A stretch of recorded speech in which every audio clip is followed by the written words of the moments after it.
afternoon, everyone. I call my presentation Affordable Housing for Whom because in the 40-plus years that I have been working with tenants, I have often seen, as you have articles in the newspaper and stories on TV about affordable housing, new affordable housing being developed.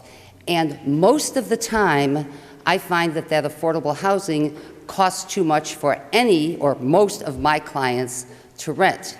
And so I'd like to give folks just an overview of what's actually going on in the affordable housing world with my focus being on very low-income people. And I'm pretty much telling you the punchline of the presentation. This is just lots of facts and compelling arguments to go with it that we need affordable housing for people with incomes below the poverty level. We need affordable housing for the poor, and that's the greatest need, and that is what is sorely lacking. Three problems that limit the ability to find a place that I'm going to talk about today are the lack of affordable housing, that's the main thing, some of the aspects of discrimination in renting, and one issue related to background checks. First, let's start with U.S. Department of Housing and Urban Development's definitions. This will help you understand the things I say as well as sometimes what you read in the paper. Sorry, I still read the paper. I don't know if anybody else does. What you read online. HUD defines rent burdened as any household who's spending more than 30% of their income on rent and utilities. And the idea is that people shouldn't be rent burdened. Just a little historical note. In the 70s, the standard was 25% of income for rent and utilities, but during the Reagan administration, it got up to 30%. And severely rent burdened are people who are households that are spending more than 50% of their income for rent and utilities. And if you're spending more than half your income just for rent and utilities, you are considered at risk of being homeless because the chance of you being evicted is much greater, since it's very hard to survive on that when so much of your money is going for that one expense. HUD has some rent subsidy programs, and these are really the only programs that reach down to the very poor. The way that rent subsidy programs work is that the government pays the difference between 30% of the household's income and the rent that the landlord is charging, so that the household is not rent burdened. Because there's always a risk that if a program just says they'll do anything, that people will rent really high-end places, HUD imposes a limit on what they call fair market rent, and anyone who participates in a rent subsidy program, any tenant, has to find an apartment that rents for not more than the maximum. And actually right now it's set for Champaign County, it's set at $836 a month, which pretty much it covers most of the housing that's out there that a person would look for, if you could get whatever you wanted. There are two types of rent subsidies.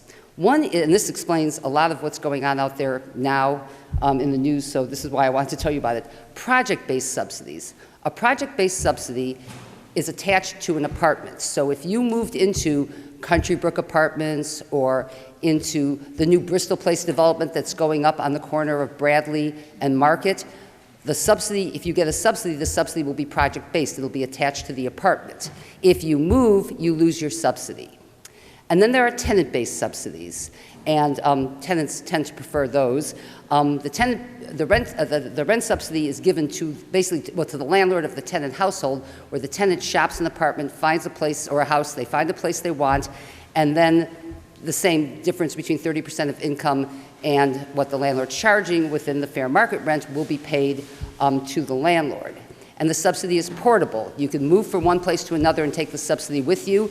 HUD allows nationwide, subsidies are portable, so someone who has a rent subsidy voucher could move from here to Arizona and take their voucher with them. And there are people who come here who have subsidized rent right now who actually got their subsidy from Chicago or Springfield or Danville or someplace else.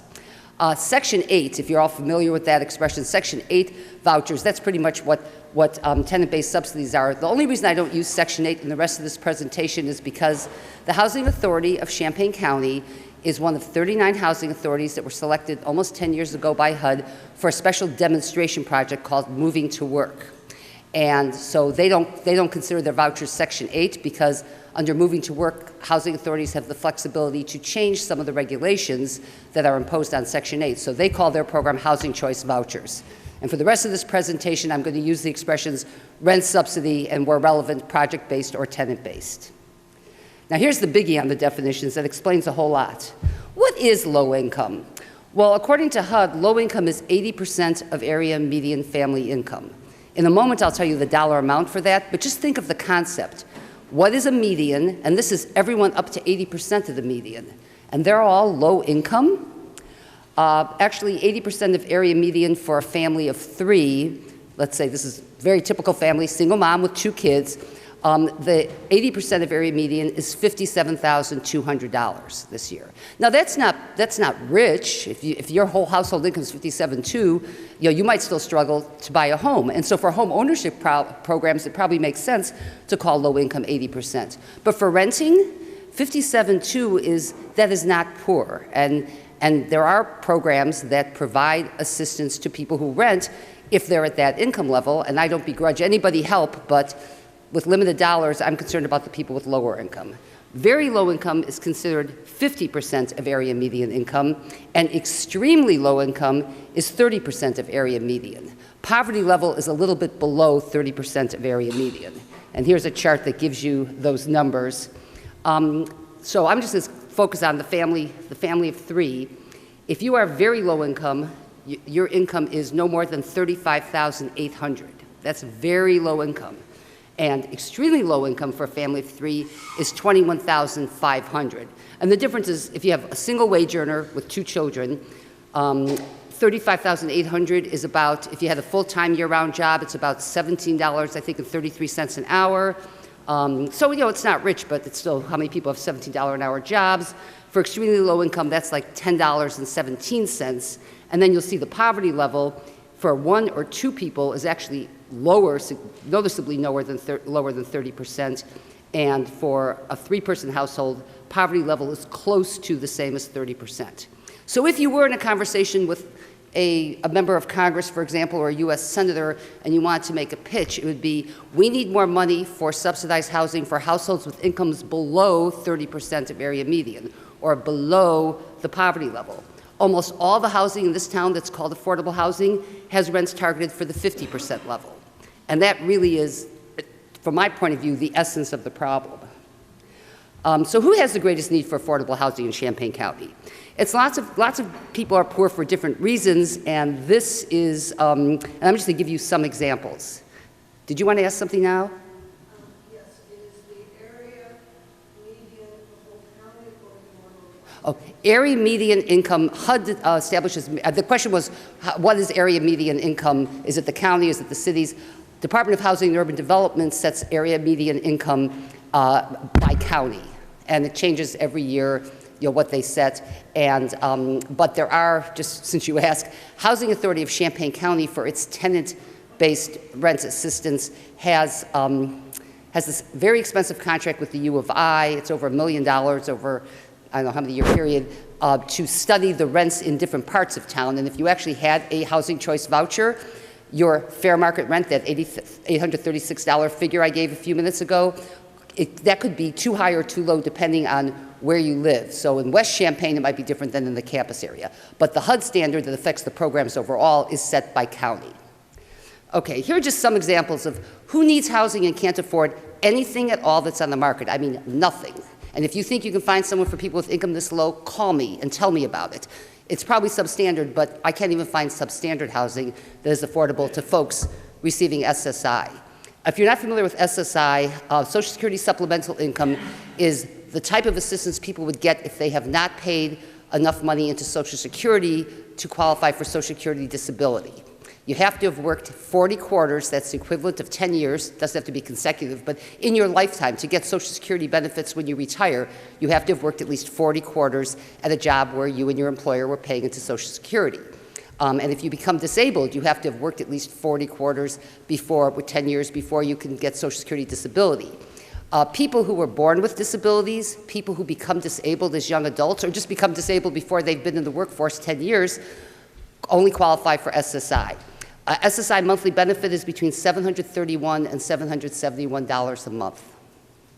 So to avoid rent burden, a person whose sole source of income is SSI would have to find rent and utilities that are no more than $230 a month.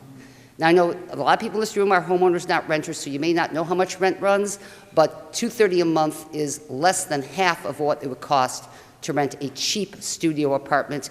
It's about half of what it costs to rent a bedroom in someone else's apartment if they'd let you.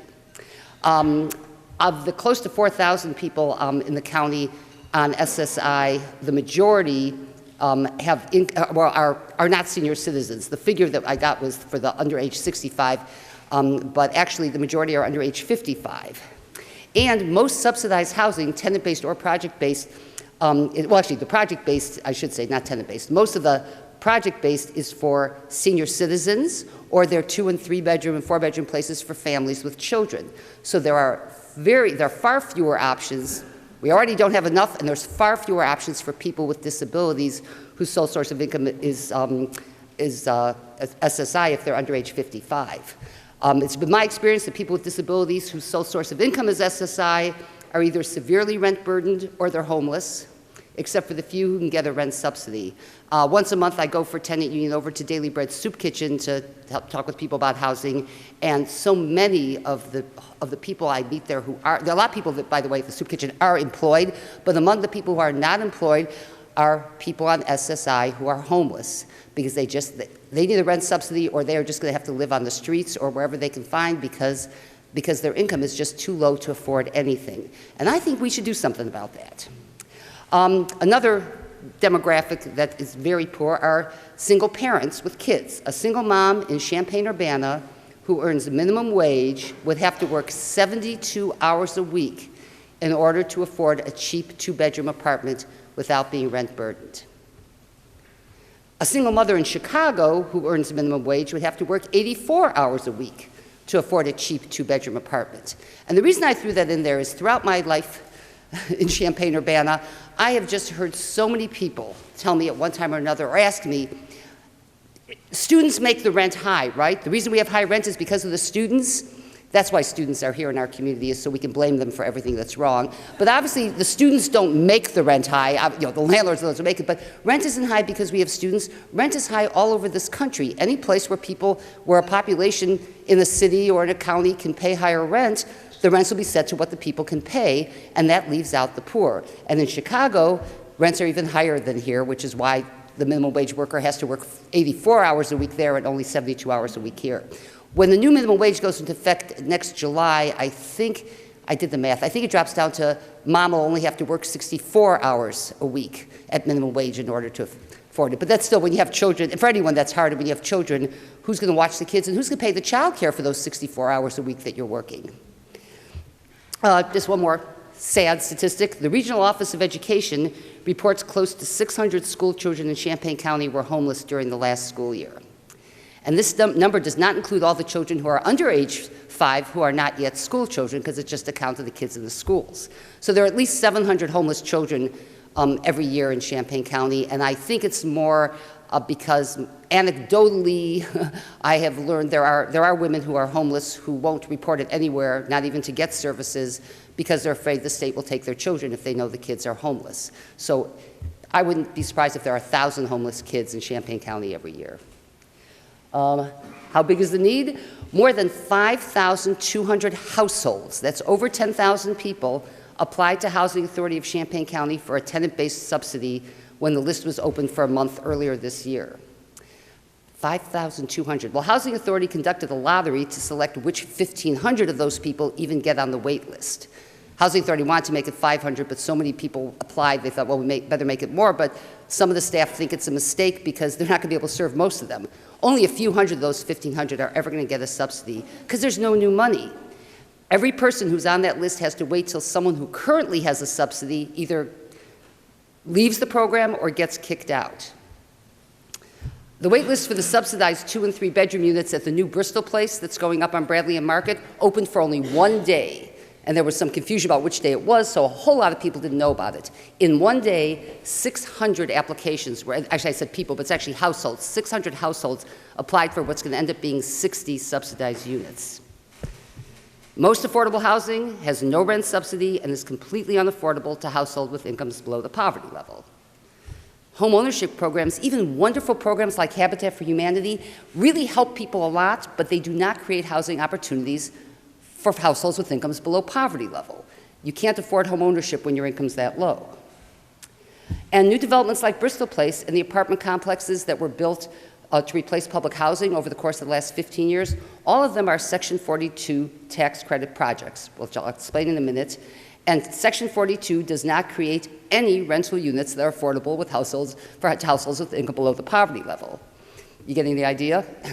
What Section 42 is about is the Internal Revenue Code. Section 42 of the Internal Revenue Code provides for the owners or developers of apartment complexes to receive federal tax credits for new construction of affordable housing. And tax credits, this is not a tax deduction. This is actual cash value. And nonprofit developers often sell their tax credits to for-profit companies to have more revenue to manage the apartment complex. The majority of the units in the complex have to be affordable to households earning 50% of the area median income. And they do mixed income, so some are 60%, some are 50%, but the majority have to be 50%. But 50%, that's that $35,800. So, to afford a two-bedroom apartment at a tax credit complex, a single mother with making minimum wage is going to have to work 72 hours a week to afford this affordable housing that lots and lots of federal money is going to create. But despite that, the fact that it's not affordable, there are hundreds of extremely low-income families living in tax credit housing, and there are two reasons for that. One is the Housing Authority has assigned project-based rent subsidies to units at that apartment complex. That's what's going on at Bristol. Those 60 units at Bristol Place, Housing Authority takes 60 vouchers and assigns them to Bristol Place, and then they become project-based. And then there are also people who have tenant-based vouchers, what we used to call Section 8, and they often go to the tax credit housing because the federal law, the Section 42, prohibits the owner from refusing to accept rent subsidy vouchers. So while tax credit complexes provide no new affordable housing, they do provide a destination for people with vouchers who can't find the rest of the market with a 12% vacancy rate, still can't find landlords who will rent to them. I say that just because I'm not here to just trash tax credit housing. It serves a purpose, it isn't creating more housing. Likewise, Housing Authority converting tenant-based vouchers to project-based is not intrinsically bad. But it's important to understand as you read about these new things, Providence and Thornbury's opening up, Bristol Place, it's not new, it's new housing, but it's not more people served. All of the federal money that goes towards tax credits, it goes to building the building, but once that's been spent on construction and all that, we're not increasing the number of families served. The project-based rent subsidies the Housing Authority assigns to the new tax credit complexes, come from the existing supply. Sorry, I jumped ahead. Rent subsidy is the only affordable housing program that makes housing affordable to households with incomes below the poverty level. That's why it's so important, and it needs more funding. Fewer than 3,000 households in Champaign County receive any type of rent subsidy. Two-thirds of those are getting their subsidy either tenant or project-based from Housing Authority, and then there are a number of different privately owned places like Florida House and Round Barn Manor and Country Brook, and there also are some tenant-based subsidies that are administered by through other programs, Rosecrans, regional planning. The cities apply for some money for tenant-based rent assistance, but when you put it all together, it's about, I don't know the exact count, but it's somewhere around 2,800 households. The number of households needing rent subsidy is 5 times greater than that. And this is true not only locally, but nationwide. Only about 20% of the need is really being met with all the billions of dollars that are being spent. So what's the solution? We need more money for rent subsidies. A good policy solution, which will probably not happen until after the rivers fill and pigs fly, is that rent subsidy, but this is really the solution. Rent subsidy should be an entitlement program, like food stamps. Every person who meets eligibility requirements should get it. Instead, rent subsidy is this rare commodity that is rationed with only about 1 out of 5 households who need a subsidy getting one.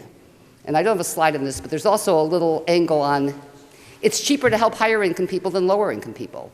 If the rent's $800 and the family can afford $600, you only have to subsidize $200. You could serve 2 families who can pay $600 with the same amount of money that you have to spend on just one family who can only pay $400 of the rent. And some of what's going on at HUD and things they're changing are trying to move that up so they're serving higher income people so they can serve more people but it leaves behind the lowest income people.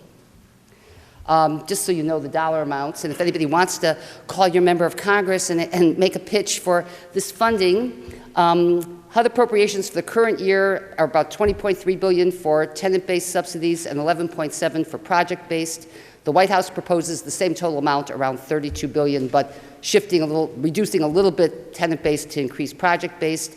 The House Appropriations Committee's proposal is for a 5.4% increase, which isn't exactly making rent subsidy an entitlement program, but we're living here today. What can we do? That 5.4% increase will be hard to get. I don't know that we can win, but that's what housing advocates are pushing for. And that would, you see there's also a shift there of upping a little bit the project-based and lowering the tenant-based, but it is somewhat of an increase. And that is definitely, whatever money we can get, we should get.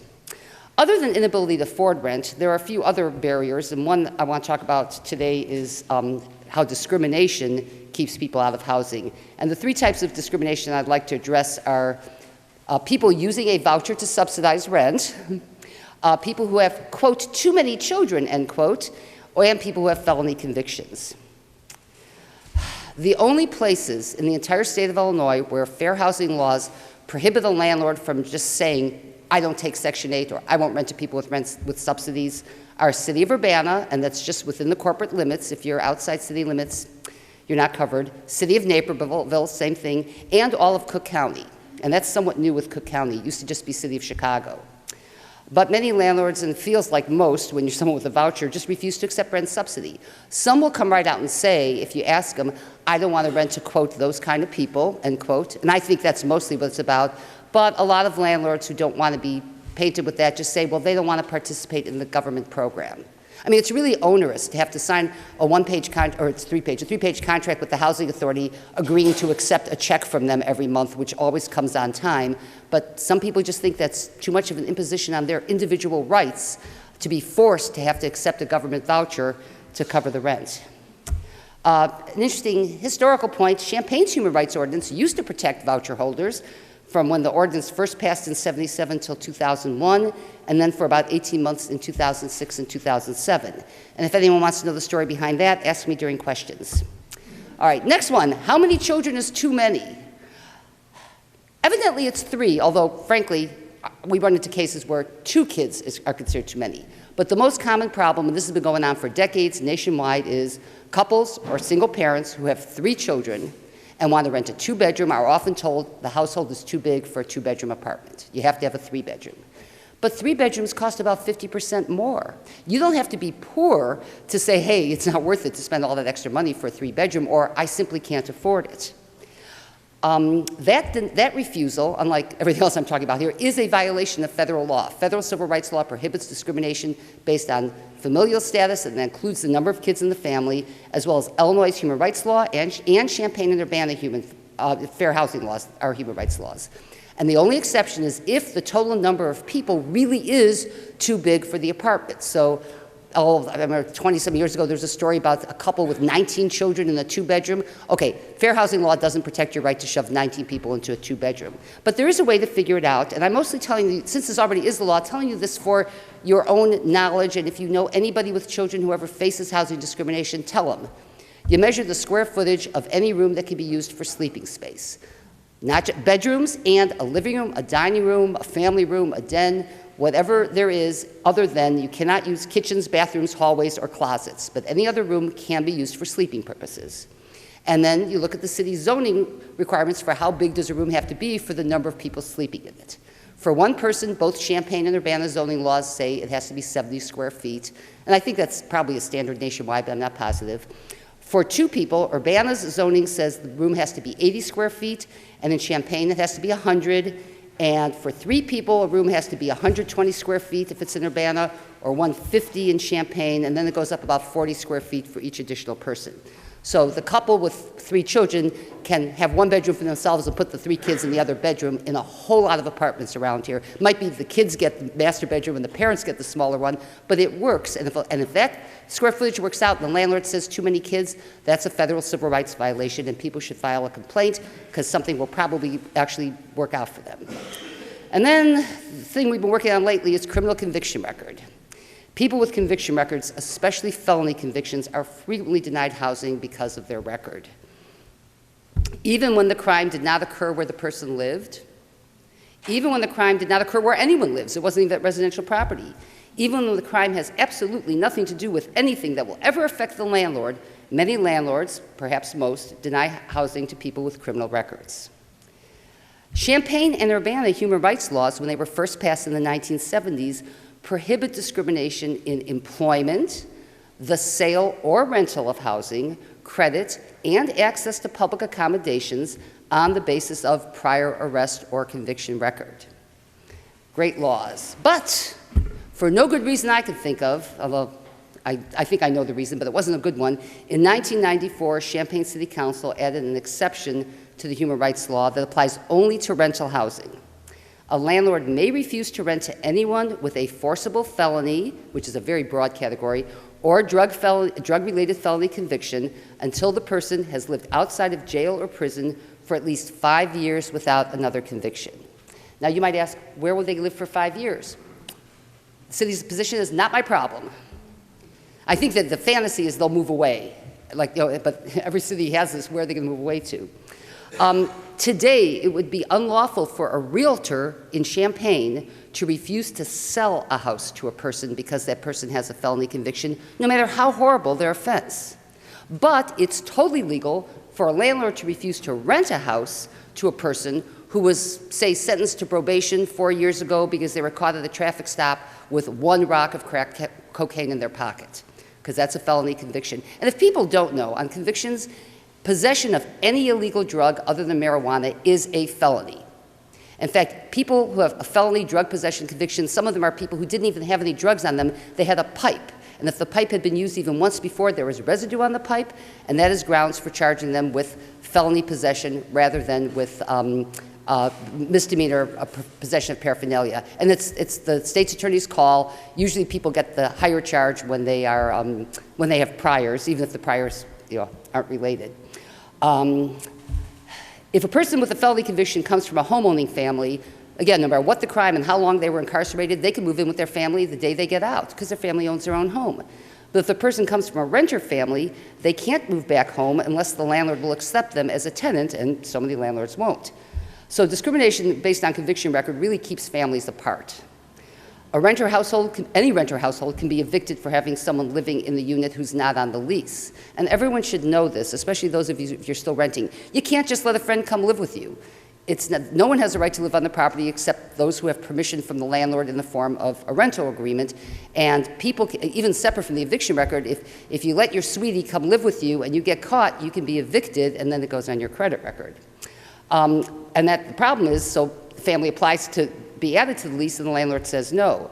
So too many families in Champaign County, and this has been going on for 25 years now, have to choose between the parent with the conviction record not living with the family, or what I think more people choose is living with the family and unfortunately putting them all at risk of eviction. The tenant union and a dozen other groups got together to organize a campaign to ask Champaign City Council to repeal this horrible exception to the human rights law. And good news and bad news, at a study session last June, the majority of council members agreed to change the exception, but they would not repeal it. And we don't know yet what they're going to change, but what they were talking about was cutting the 5 years to 2 years, which still, in terms of justice, it's still wrong, but 3/5 of the people who are hurt now would get a break from that.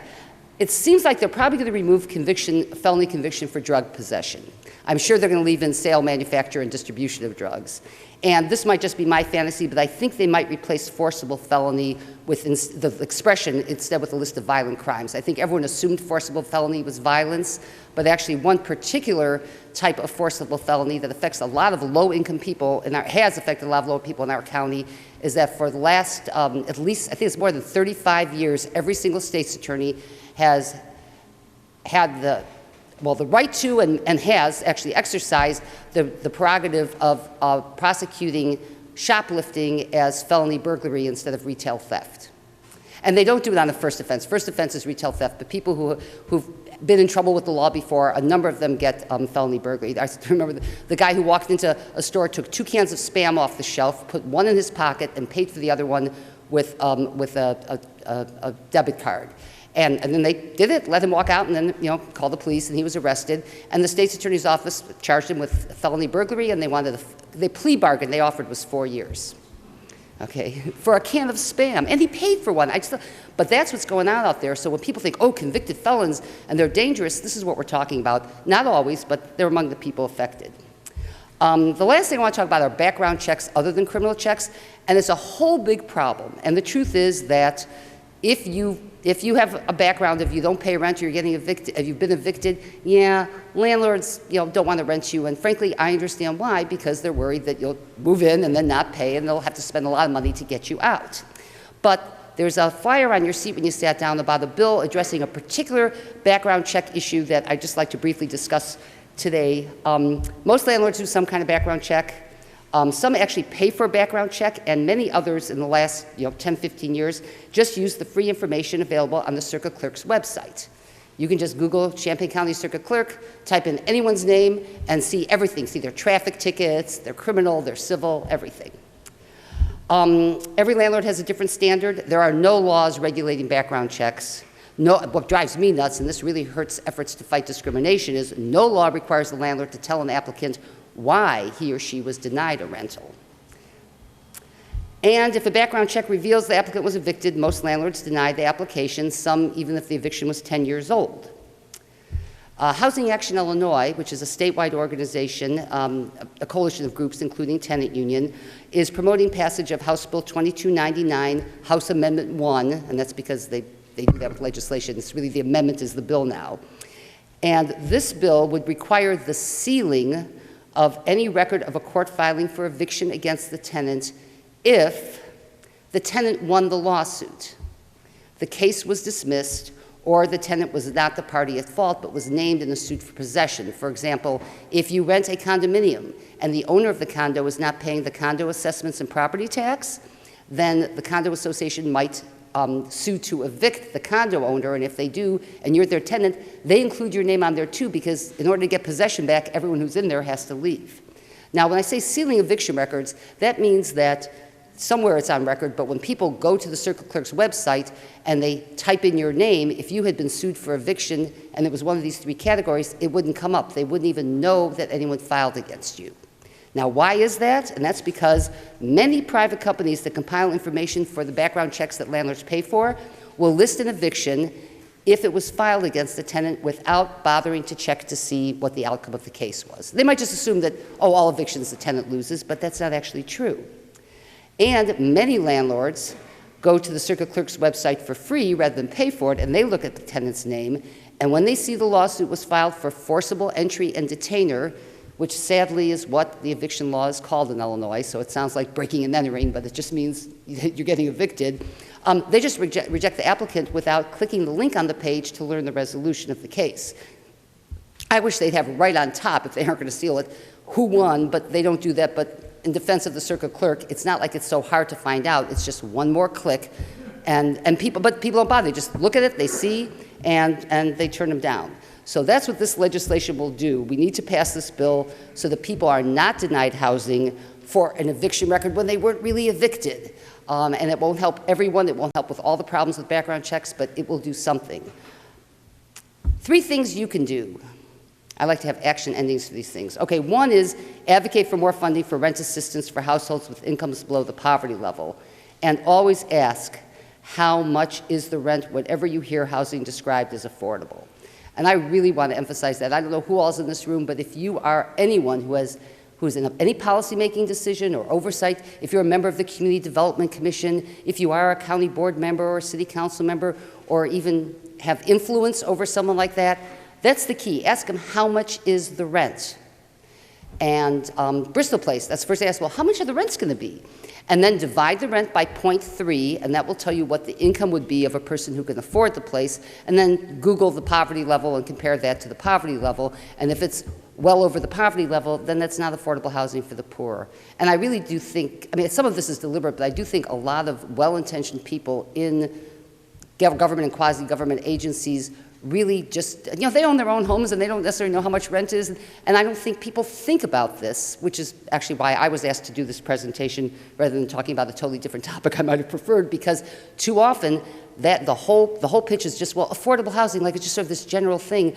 But the key is, how much money are we talking about, and then who can afford it? Second, if you live in the city of Champaign, would you please contact your council member and all 3 at-large council members and the mayor, and if that's too complicated, just write to them all, and ask them when they're going to bring forward the changes to the Human Rights Ordinance.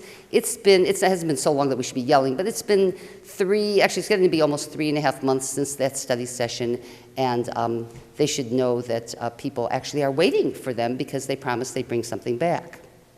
And then finally, ask your state representative to support House Bill 2299, Amendment 1. Even if your state representative is Carol Ammons, she should hear from you. Too often people make a mistake on legislative work of just taking for granted people who you love and think are great.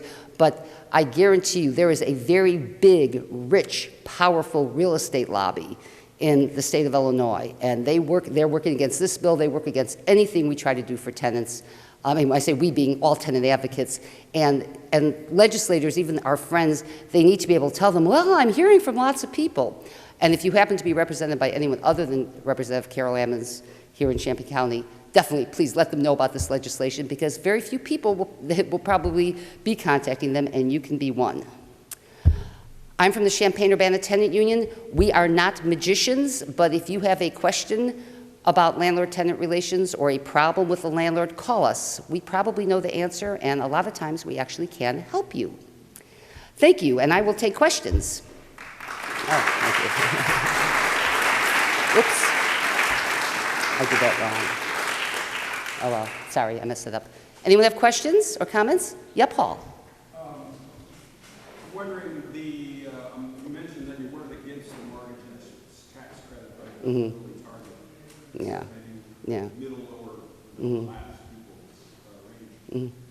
Do you know roughly how much money is spent on that? Actually, I don't know that number offhand, but you could probably. And I get all this stuff about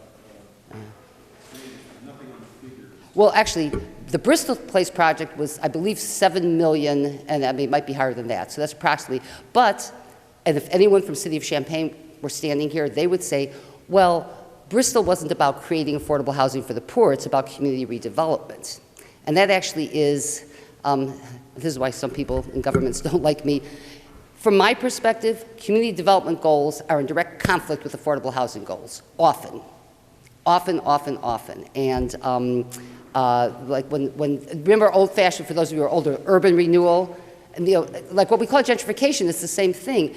Cities are going to go in, they've got a blighted area. That was the story with Bristol. There were so many rundown, awful properties, so they decided to do this big project and just wipe out this area 3 blocks north-south and 3 blocks east-west and totally redevelop. There were some owner-occupied homeowners who weren't happy about that because they didn't want to give up their homes, and I don't know that they got a fair shake.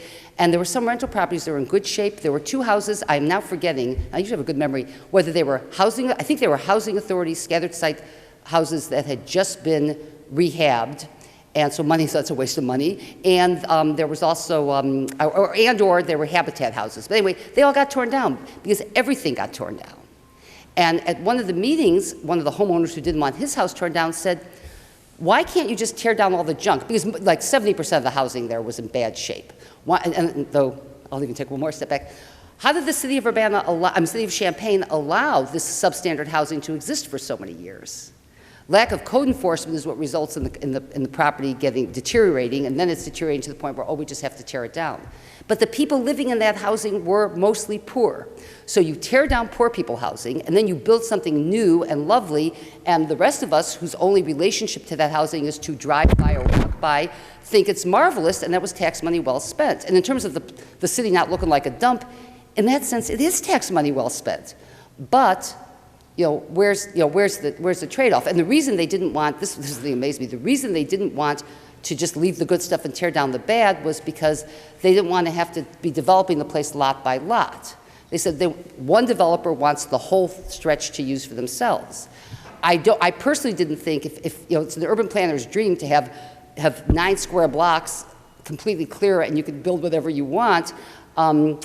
I was surprised that the city of Champaign chose to build a tax credit apartment complex. I mean, there could be some houses too and stuff, but that's basically what they wanted. But it was all about control. Their real interest in that property, besides what it looked like, was crime. And government officials like the idea, often, I was a government official, many government officials, drove me nuts when I was in government, like the idea of one landlord, because then they think there's more control over dealing with crime, because they think crime comes from who lives there, and they can get the landlord to, to discriminate, blah, blah, blah. I mean, that's somewhere is the thinking. And in general, I'm slightly digressing here, but in general, there seems to be a lot of people in government who think that, how do I want to say this? Like when it comes to policing, like, can't the landlord do some of this?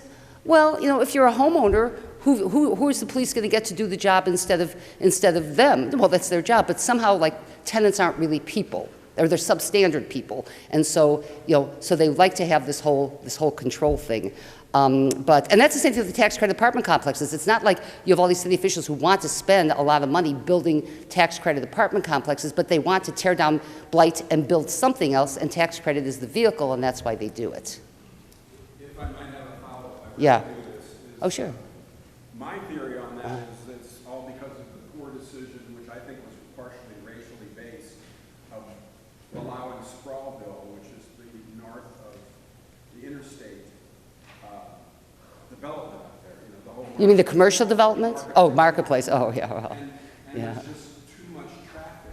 So Market was not something that was not a street that people liked to drive down.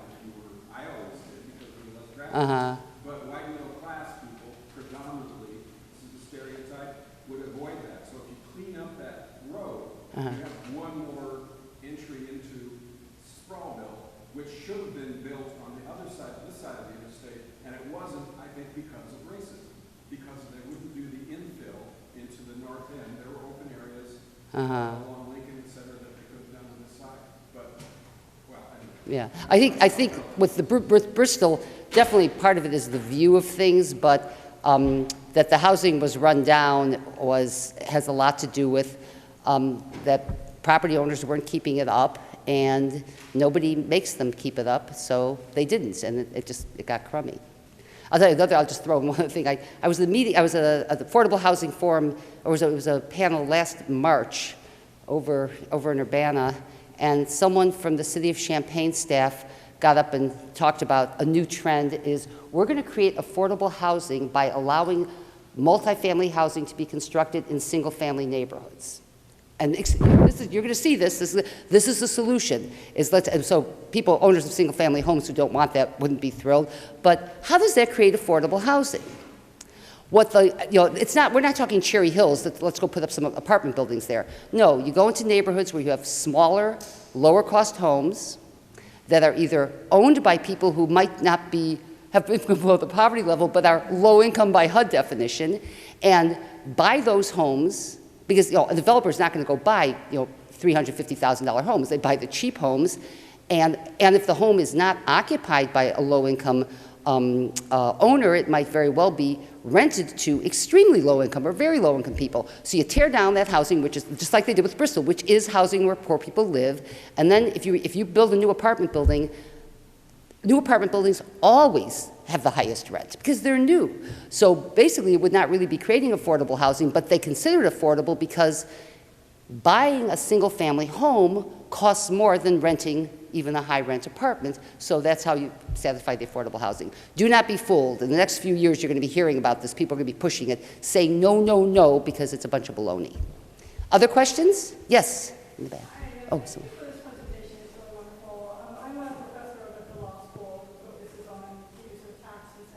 Mm-hmm. And community development and affordable housing. So this is a really kind of summary, and we'll talk to you a little more after. But I do have one question.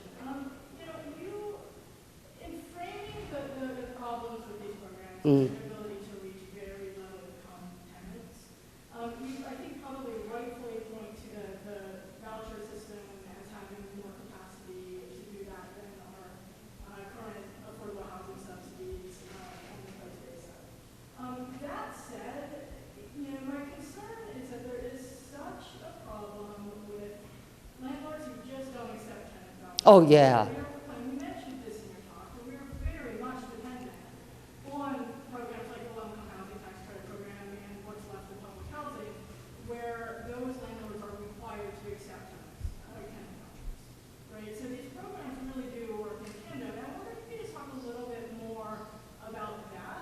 Sure. challenges that you've seen folks with tenants faced with private landlords that aren't affiliated with these federal housing projects?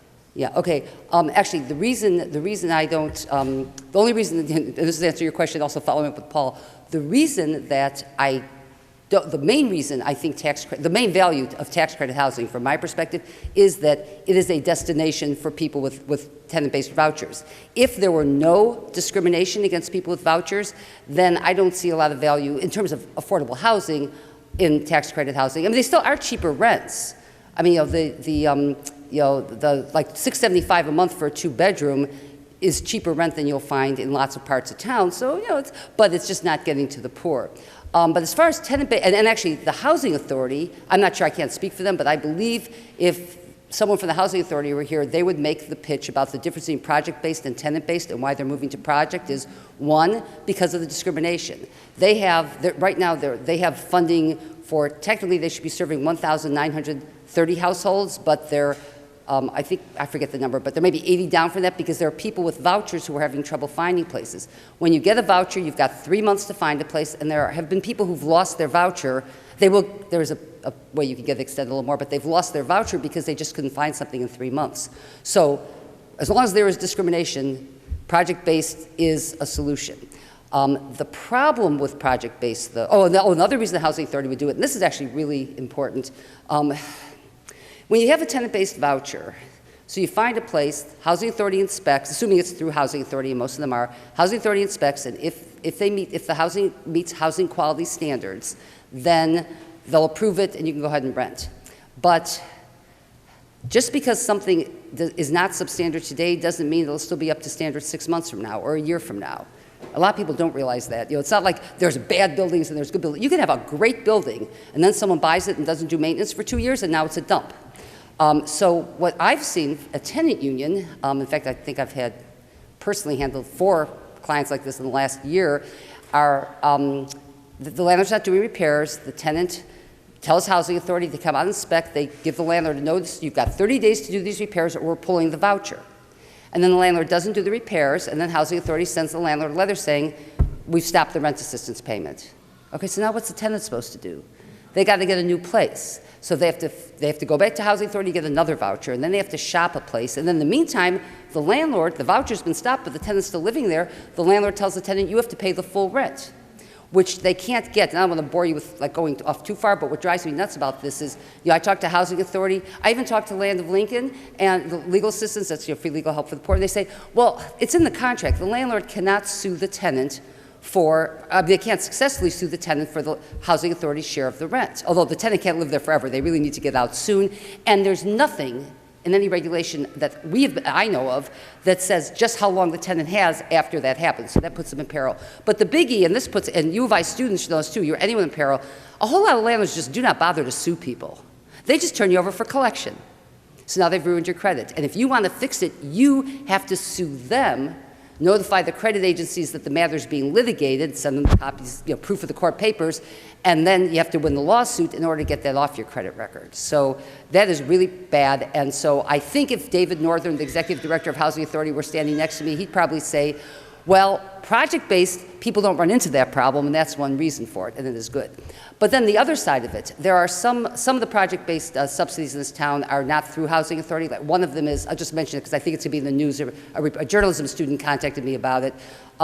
Country Brook Apartments on West Springfield Avenue. They've got 176 apartments, I think, out there. About a little less than half are for seniors. The rest are family housing. Okay, there have been some crime incidents out there lately, and I've been getting calls from people who want to get out. Now, if you have a lease, you cannot get out because of crime unless someone shot a gun right outside unless it was the landlord who shot the gun. Well, you're a lawyer, you're not going to be able to get out of your lease. But there's a second issue, another one, and I don't want to be insensitive to people's concerns about crime, but you have a rent subsidy when you live at Country Brook. If you leave, you lose your rent subsidy. And that's the problem. That's why the clients themselves, why tenants have a preference for tenant-based, is because they can move. And not just the portability to other counties, but if they rent a place and it turns out that it's not good, or even if the landlord's not good about doing repairs, they'll go someplace else. And that's, it's easier said than done. Oh, one other thing when they have to go someplace else, your rent is subsidized, but your deposit is not. So even if your share of the rent is only $400 on an $800 a month apartment, if you lose if the place gets canceled and you have to go someplace else, you have to come up with another $800. Housing Authority does not subsidize those deposits, and that makes it very hard for people to move. So there are actually pluses and minuses to both project-based and tenant-based. And in the world of my mind, everyone should have a choice. But I'd also say if we could get, it would be based on the numbers I showed you for the budget this year. I think my fantasy of rent subsidy being an entitlement program, it would be $200 billion a year. So that would be 8 times what it is now, or 7 times what it is now, and we wouldn't have that. But if we could get that, then that would be better than whether it's project-based or tenant-based. Who cares? There'd be so many more people served. I don't think it's Housing Authority's intent to ultimately convert all tenant-based to project-based. I think they just are partnering with these nonprofit tax credit, nonprofit organizations to on these different projects, and they've been moving them. But right now, out of the 1,930 households served, 11,000 are still tenant-based subsidies. Did that address the issues you wanted? Great. Any other questions? I was sure someone was going to ask me about rent control. Let me just mention something about rent control. Do the math. I'm always telling clients, when I talk to students when I work at the university, do the math. Someone says, oh, this apartment, the rent's high, but utilities are included. Well, do you think your utilities will be $500 a month? Do the math before you decide something's cheap. Rent control, in theory, is a wonderful, wonderful idea. But in practice, not only is it not helpful for most people, but it can hurt. Earlier this year, Oregon passed a rent control bill. Yay! 7%. Raise your hand if you got a 7% raise in your pay last year. Yeah. Raise your hand if you got a 5%. People go on strike for 2% raises. So, I read this morning in the paper that the cost of living adjustment for Social Security, 1.6%. So if we could ever get a rent, in Illinois, this is definitely one where not only will rivers fill, pigs will fly, and we will know the specific date next week that the world comes to an end before we could pass rent control for the Illinois legislature. But if anyone's pushing rent control, and I know like the Democratic Socialists of America were pushing rent control, and their limit, they said it can't go up, rent can't go up more than the consumer price index. Oh yeah, if we could get that, if we get 1.6, if we could get 2%, that'd be great. But 7% rent increase is, that is a big rent. If you rent $700 a month for a 2-bedroom apartment, in 2 years your rent's $800 a month. So 7% is just way too high. And California just passed something, another one I see this, oh, California passed this. Theirs is 5% plus the cost of living increase, or 10%, whichever is the lower amount. And now the people who would help, it's like everything. There are some people who would be helped by this. And actually what pushed Democratic Socialists of America to start pushing this rent control this year was something that happened in manufactured home communities. A company called RV Horizons out of Colorado came here and bought most of them, not all, everyone says all, but it's not all, but most of the mobile home parks in the area. If folks don't know, what people call mobile homes, these are not trailers, these are not RVs. This is a manufactured home that you would call a single-family home if it were placed on land owned by the homeowner. But it's not, it's placed in the park. So the people are tenants of the park, but they are owners of the home. They pay a mobile home tax. They have to pay improvements. People have mortgages or bank loans on their mobile home. And at these parks, the rents were increased, and people also had to start paying for trash hauling, sewer tax, and water, and so it came out to be almost a 50% rent increase. For the people who live in these mobile home parks, 7% rent control would have been fantastic. And in fact, that's where rent control does help anyone who faces a sudden huge jump in their rent. But as far as rents just keep going up every year, rent control could have the effect, we'll see what happens in Oregon and California, but one of the concerns, try to think if you're a landlord, if there's, let's say it's a 5% even, there's a 5% rent control, you're probably going to raise your rent 5% every year, because when the time comes, even if you're someone who before didn't raise people's rents maybe once every 3 or 4 years, if you're going to need a big increase, the law limits you. And so a lot of landlords will feel pressured to raise the rent control amount annually, or at least some higher amount. And that's what concerns me about rent control. But the main thing is it's no great gain to have a 7% rent control or 5% plus the cost of living. And so with that, like with affordable housing, like with everything, ask how much. Ask the dollar amount and do the math, and then say, is this good or is this bad? Other questions? Yes. Oh, no. I don't know, was there, I thought there was, did you raise your hand before? Carol? Or, yeah. What's the state of enforcement of code violations in Champaign? Champaign-Urbana. It's pretty poor in both, but much better in Urbana than Champaign. Since 2013 in Champaign, well, in Urbana, I should say, Urbana does systematic inspection of apartments, which really is not the key. Like in Danville, they're talking about this now. Systematic inspection, it still doesn't deal with the fact that it's not like there's good buildings and bad buildings. You know, places have to keep being re-inspected. But they do that. In Champaign, they don't. There are many, many people living in Champaign in a rental unit that no housing inspector has ever seen. If you rent, like students who rent houses on First Street, a good many of those houses have never been seen by a housing inspector, ever, because they were built before there was housing inspection, and the city doesn't inspect unless someone makes a complaint. And if you're in even in these new apartment buildings, one time an inspector went through at the time of new construction, and no one's ever going to see it again unless the tenants make a complaint. In Urbana, if you make a complaint, the inspector comes out, usually the next day, and then writes up violations and then sends the notice to the landlord. In Champaign, if you go in, and I'm not saying this to discourage anyone from going, but in Champaign, the first thing they do is call the landlord to say that you requested an inspection, and then try to schedule the inspection.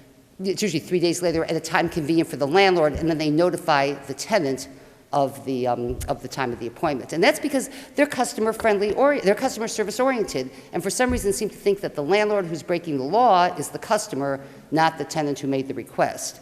And they give, in Champaign, they give 30 days for any violations, and if the violations are not corrected within 30 days, they give them another notice for 30 days more. And this can go on forever. And it would be false to say the city never sues landlords for code violations, because both cities every now and then do, but usually it's some great big case that takes thousands of hours of legal time. This is what, it's the legal departments that don't want to do this. Like, oh gosh, when they go to court, it takes so much time. So they'll do it on the really big cases, but most individual cases, like the good thing about code enforcement, which is why I always refer people to the housing inspector if the landlord won't do repairs, is a whole bunch of people, and this is true with all the laws, a whole bunch of people obey the law because it's the law, and they want to be law-abiding. So even the landlord who is not doing repairs, when they get a letter from the city saying notice of violation, they hop to it and do the work. So the bark is good and that works. The bite, not so much. In Urbana, it works a little better because finally in 2013, the city adopted fines, or they changed the law to say that the city inspector has to fine the landlord if the violations are not corrected by the deadline.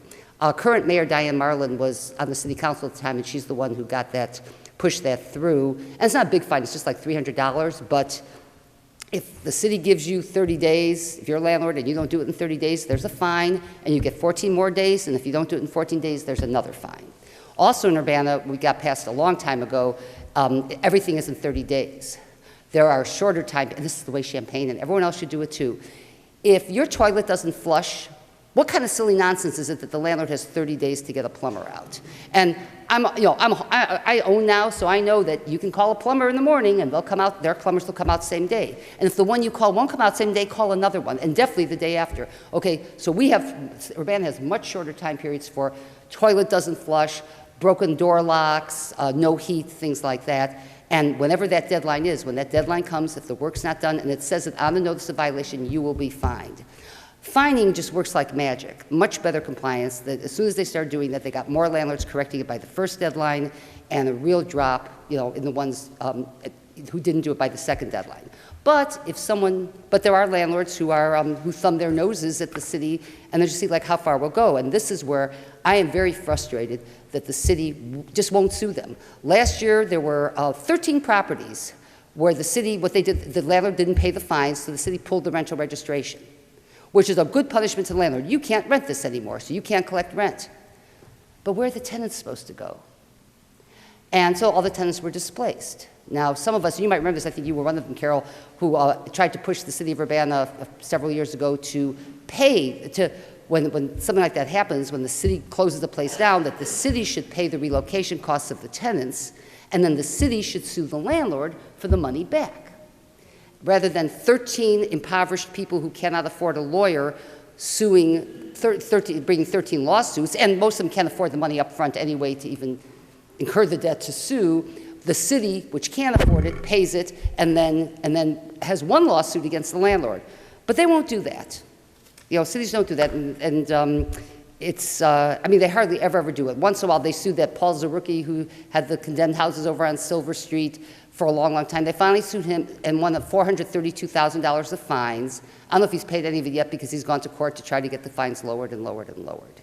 Oh, and by the way, if people think that poor people get free lawyers, If you are a low-income tenant and you are being sued for eviction, you can get a free lawyer through Land of Lincoln Legal Assistance. And if you are a low-income person and that's happening, call Land of Lincoln. They will help you.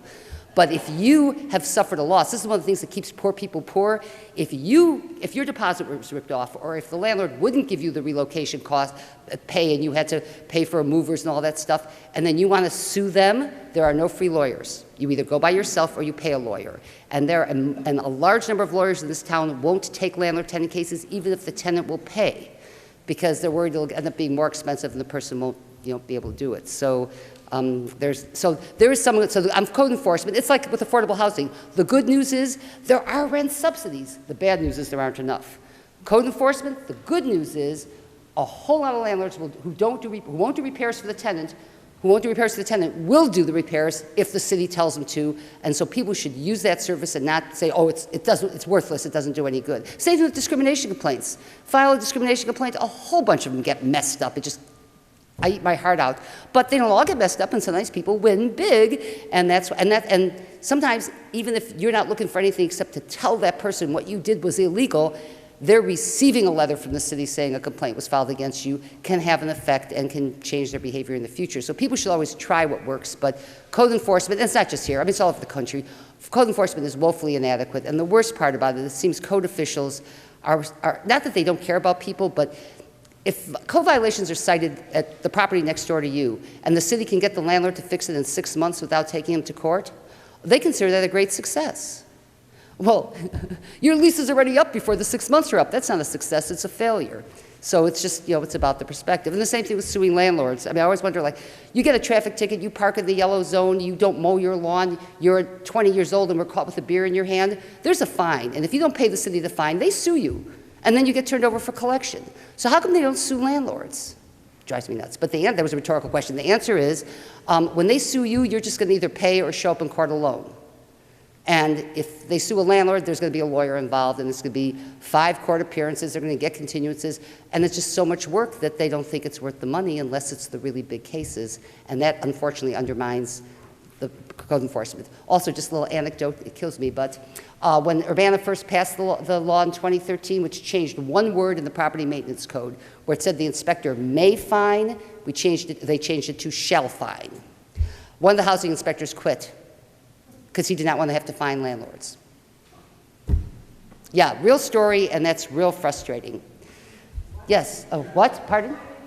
He did not want to fine landlords for failing to correct code violations. I mean, what do you do? He didn't want to, he doesn't like to. And that's something like, why is it, I always would wonder, what is it with the city, why they don't pursue it? And it's real simple. The tenant is not going to show up at the city council meeting and complain. They're not going to show up at community development in the middle of the day and be in someone's face. If they're a student, they're not even going to be here in 2 years. The landlord, well, he's been here the last 20 years, he'll be here 20 more. And they don't, I mean, it's like an interpersonal thing. They want to get along with the landlords. And that's more important. And it seems to me, I mean, sometimes I felt, when I was on the city council, I just felt like, my goodness, does every person in community development department care more about the interpersonal interactions they have with property owners than they do about enforcing the law? Yeah. Oh, as old boys, like they're friends with the people. It's really, a lot of it's just too thin-skinned. I mean, people yell at me all the time, but so what? And some folks can't handle it. Do you have a tiny Yeah. answer about tiny homes? There's a development in Urbana, I understand, 9 units south of Lincoln Square. No? Where, no, there isn't. South of Lincoln Square parking lot, supposedly a 9-unit tiny house. No, someone wanted to do that. Yeah, it's not there, no. Actually, does someone remember what happened with that? I think it went away. I think it was a proposal and then they withdrew the proposal. Yeah, well, but just generally about this, I have misgivings about it, but the transition out of homelessness, I guess. Well, it depends, as long as you're not creating substandard housing. See, a big part of it, now there's an example of something that if the government were the landlord, I would have a lot more confidence than just trying to find yet another way that people with a for-profit motive can can create substandard housing and have it cost them less to do it. And I think that's what you're getting at. That's the potential for abuse of that. But how big are the tiny homes? Is this the 100 square feet things, or are we talking something bigger? How much? Oh, okay, all right, yeah, so that's bigger than a lot of people's apartments, yeah. But I don't know what happened with the proposal. No, I remember reading about that, but that didn't happen. Anything else? It's already 1:15, I don't want to keep people, yeah? Esther, are you going to hang around for a Yeah, minute if or people two want to talk, after? yeah. So I want to give a round of applause. Thank you Oh, so thank you. much. Thank you.